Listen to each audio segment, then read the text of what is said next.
Michel Dubé était un motard et gangster hors-la-loi canadien, président de la section de Sudbury en Ontario du club de Sutton Shows. Dubé est né et a grandi à Sudbury, une ville minière du nord de l'Ontario. Il est devenu président du chapitre local du club de motards Sutton Shows. D'après son associé Todd, Dubé aurait tué un garçon de 13 ans en 1986, un meurtre qu'il aurait réussi à maquiller en suicide. Dubé était également le principal suspect dans le meurtre de Claude Brière, un trafiquant de drogue bien connu dans la région et ami d'enfance. Brière a disparu en septembre 1988. Il aurait été tué avec l'aide de Alex Hatso, un proche du chapitre de Sudbury. Le corps en décomposition de Brière a été retrouvé le 17 octobre 1988 dans une forêt près de Whitefish. Il avait été abattu par une arme à feu.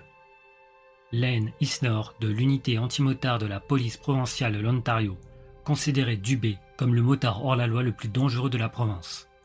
Il se souvenait qu'un autre motard, au regard halluciné, comparé à celui de Charles Manson, lui avait un jour confié être terrorisé par Dubé, le qualifiant de psychopathe imprévisible et dangereux. Ceux qui le connaissaient racontent qu'il rêvait de transformer un camion-citerne en bombe roulante pour foncer sur un poste de police dans une attaque suicide dans le but de se faire exploser en tuant un maximum de policiers.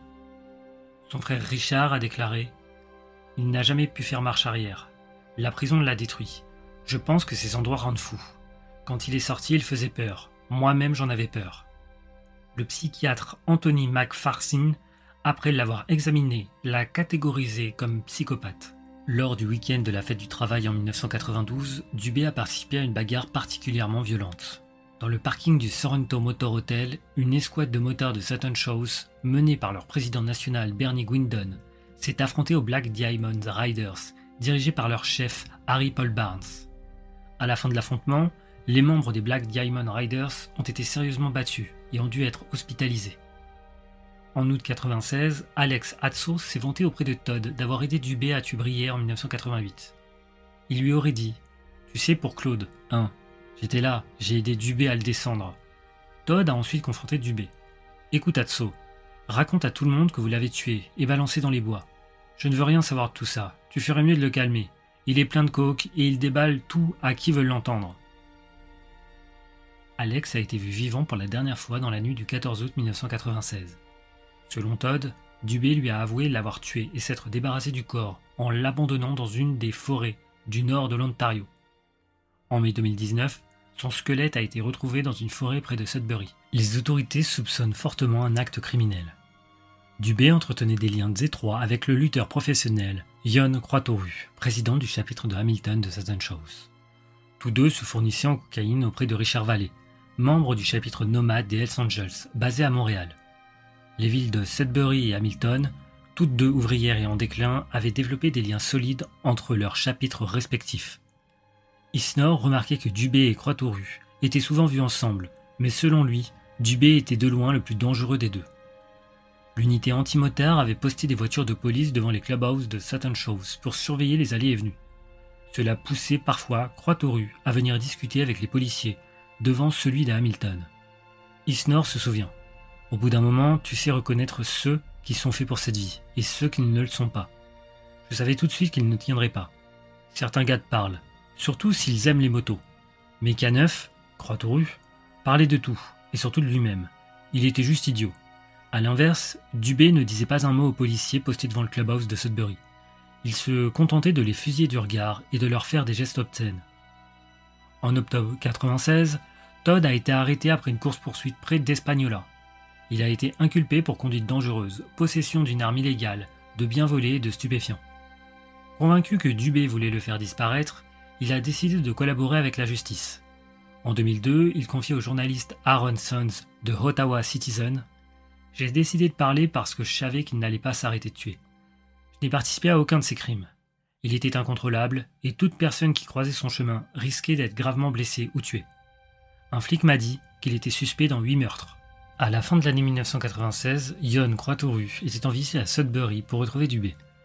Sur le parking du Solid Gold, un club de striptease local, il fut stupéfié de voir les membres du chapitre de Sudbury retirer leurs vestes, arborant les couleurs de Sutton Shows pour les ranger dans le coffre de leur voiture. Lorsqu'il leur demanda pourquoi, on lui expliqua que le Solid Gold refusait l'entrée à toute personne portant des couleurs de gang.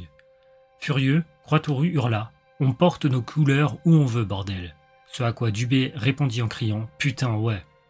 Dans un élan collectif, les motards s'avancèrent vers l'entrée du Solid Gold, en arborant fièrement leurs vestes, mais les videurs leur interdirent immédiatement l'accès.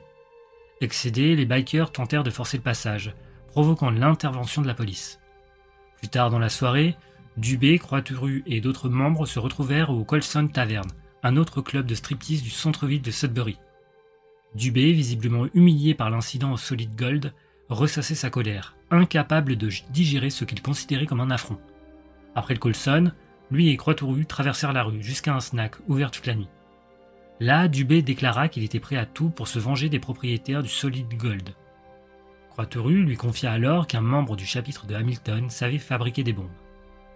Le journaliste Jerry Langton décrivit Croix-Turu comme un homme au physique impressionnant, mais au caractère faible, toujours trop désireux de plaire à ses amis, surtout à des figures dominantes comme Dubé. Cherchant à assouvir leur vengeance, Croix-Turu demande à Jerry Jureta, un membre du chapitre de Hamilton, de fabriquer une bombe artisanale.